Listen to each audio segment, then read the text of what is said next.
The entirely merciful, the specially merciful. May peace, mercy, and blessings of Allah the Almighty be upon all of you. I am Umair ibn Abid, and this is the lecture about the divine source of language. So, actually, I launched this channel 1 year ago in 2017 October, and since because my native language was Urdu, so I started making these lectures in Urdu, and then I decided that I should also make these lectures in English as well. So the same lecture is available in Urdu, or you can say in Hindi, on my channel as well. You can watch it in the playlist Linguistic Lectures in English/Hindi. Moreover, I am a student of applied linguistics as well as general linguistics. So this is my field, this is my interest, and this is my passion. So therefore I decided that I should also make these lectures in English as well. So first of all, as you know, this is the very famous book, The Study of Language by George Yule.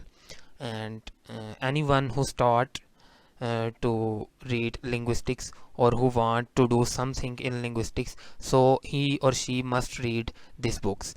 And in every university, in every institution, this book is highly recommended, and in a very easy and fine language this book is available. So this is the divine source of language, and this is chapter 1, the origins of language.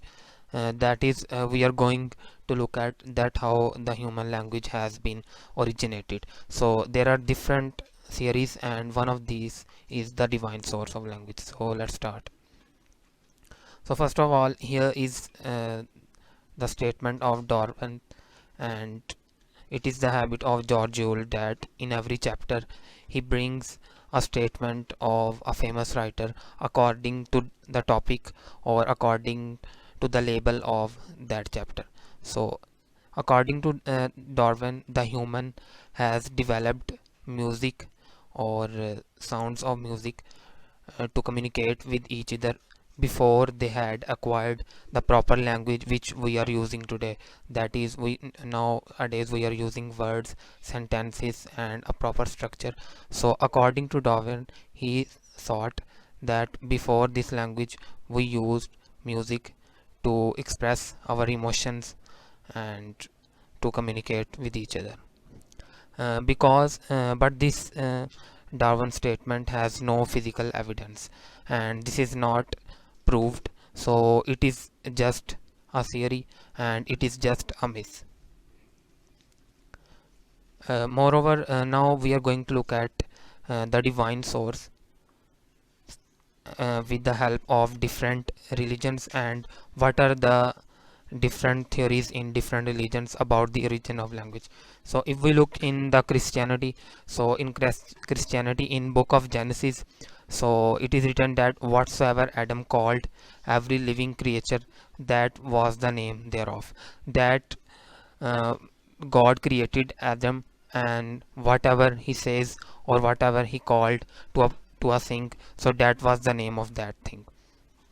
And if we look in Hinduism, so in Hinduism, they thought, and they believed that language came from Saraswati, who was the wife of Brahma. So this is the concept in Hinduism, that Saraswati was the one from whom the language arisen, and the language started. And if we look in Islam, and you can say that the concept in Islam and the concept in Christianity a little bit, or very much similar. In Islam, it is also mentioned in Quran in chapter 2, that is Surah Baqarah cow, and verse number 31, that and he means the God, he taught Adam the names, all of them. Then he showed them to the angels and said, inform me of the names of these if you are truthful. You can also see the commentary in the books as well. So you can analyze, or you can look that the concept in Islam and Christianity a bit similar regarding the origins of language. So now to confirm these theories, there were many people who tried to experiment, and one of them was Egyptian pharaoh. Almost 2500 years ago, he kept two newborn babies for 2 years in isolation.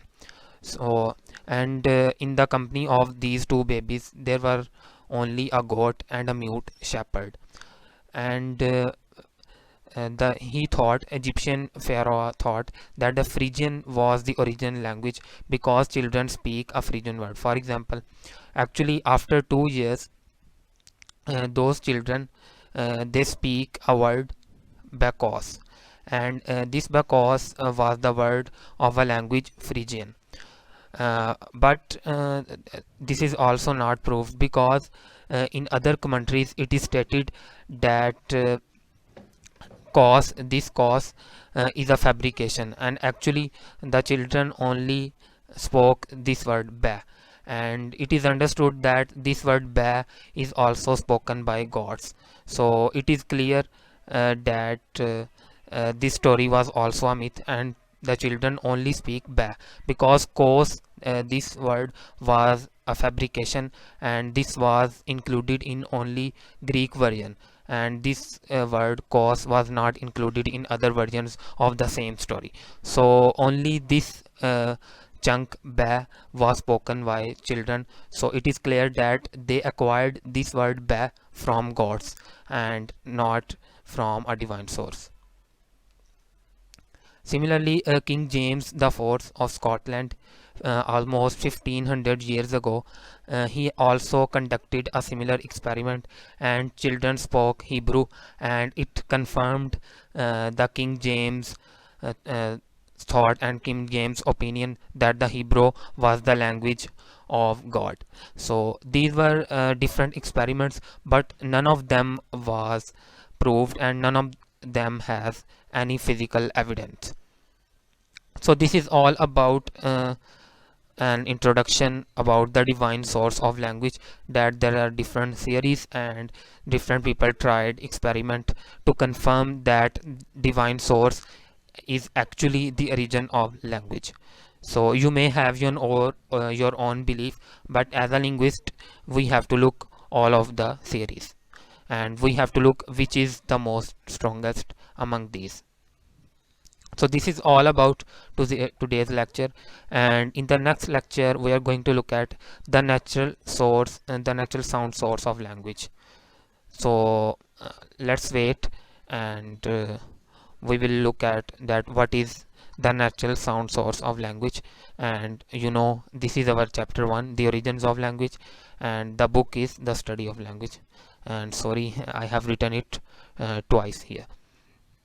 And inshallah, in next lectures we will cover this whole book, and after covering this whole book we will look at all these linguistics branches and all these linguistic theories in detail as well. So don't forget to give your feedback. If you have found any pros and cons in my videos, you may comment below. So don't forget to give your feedback. Remember in your prayers. Jazakallahu khairan, and thank you.